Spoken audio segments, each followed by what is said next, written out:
Alors je viens vous parler de démocratie, mais de la vraie, celle qui n'existe pas du tout, et celle qui, je crois, serait capable de nous sortir du pétrin.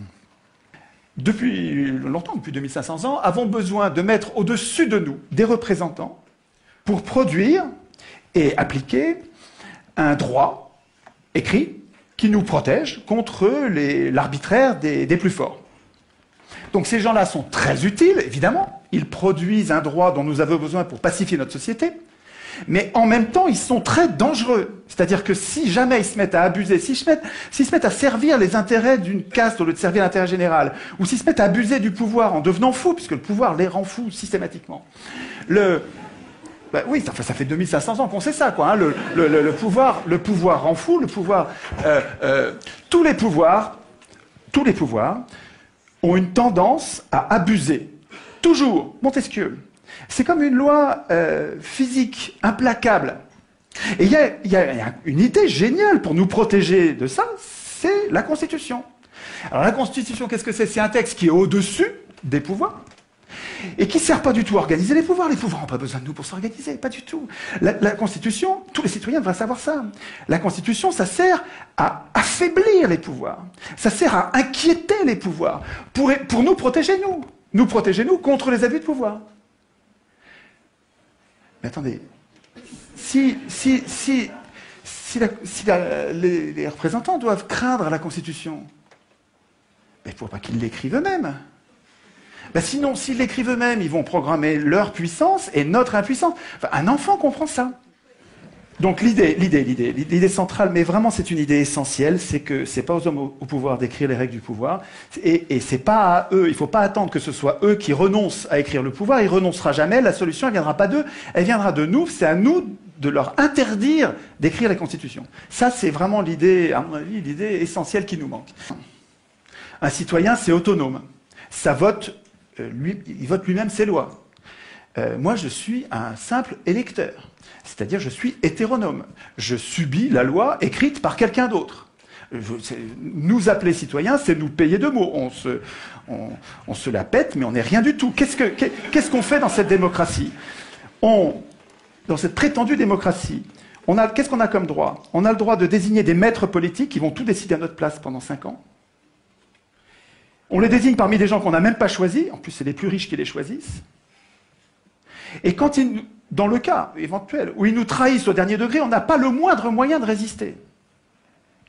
Alors c'est vrai qu'on a la liberté d'expression, mais absolument sans aucune force contraignante. C'est-à-dire qu'on a le droit de blablater, si ça n'a pas d'effet, on a le droit. Dès que ça change quelque chose, c'est un massacre. Et nous appelons ça démocratie. C'est notre faute. Nous devrions faire la grève de ces momentaires. Nous devrions refuser d'appeler démocratie ce qui est son strict contraire. Nous participons à notre impuissance politique en acceptant d'appeler démocratie ce qui est la négation même de nos droits.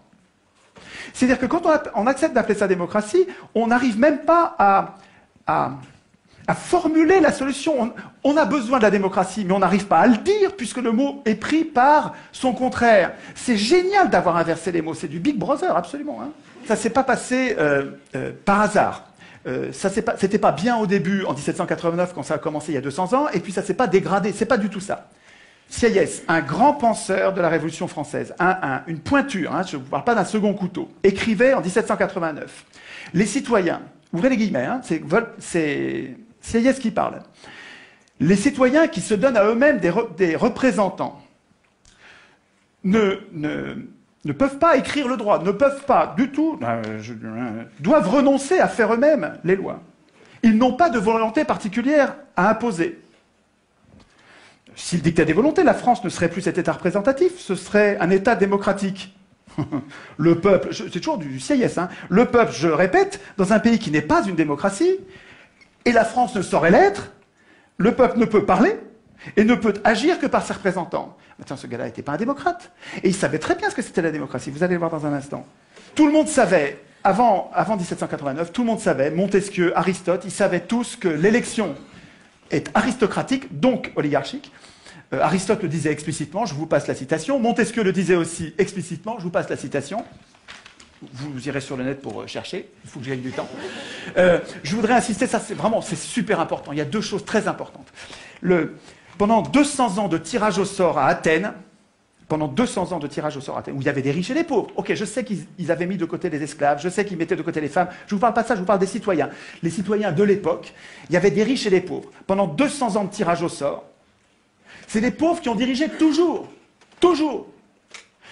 Au contraire, on a un autre exemple. Alors, on a deux exemples historiques, avec des faits. Ce n'est pas des opinions, c'est des faits. Pendant 200 ans de tirage au sort, le tirage au sort, c'est les pauvres qui gouvernaient. Il y avait des riches, mais ce n'est pas eux qui gouvernaient, c'est les pauvres qui gouvernaient. Et puis pendant 200 ans de gouvernement représentatif, parce que c'est comme ça que ça s'appelle notre régime, ça ne s'appelle pas une démocratie, ça s'appelle un gouvernement prétendument représentatif. Et dans ce régime-là, pendant 200 ans, c'est toujours les riches qui dirigent. Toujours. Moi, ma question, puisque le tirage au sort donne le pouvoir aux pauvres, le pauvre c'est 99%, puisque l'élection donne le pouvoir aux 1%, des ultra-riches, mais jusqu'à quand les pauvres, les 99%, vont-ils défendre l'élection comme si c'était une vache sacrée? Enfin, je veux dire, pour moi, il y a quelque chose d'indéfendable à voir tous ces pauvres qui défendent l'élection alors que le tirage au sort leur rendrait le pouvoir. Lui, il faut absolument que l'Assemblée constituante soit tirée au sort. De là, tout va découler. Je pense que cette idée est valable pour toute la Terre. Je vous remercie de votre attention.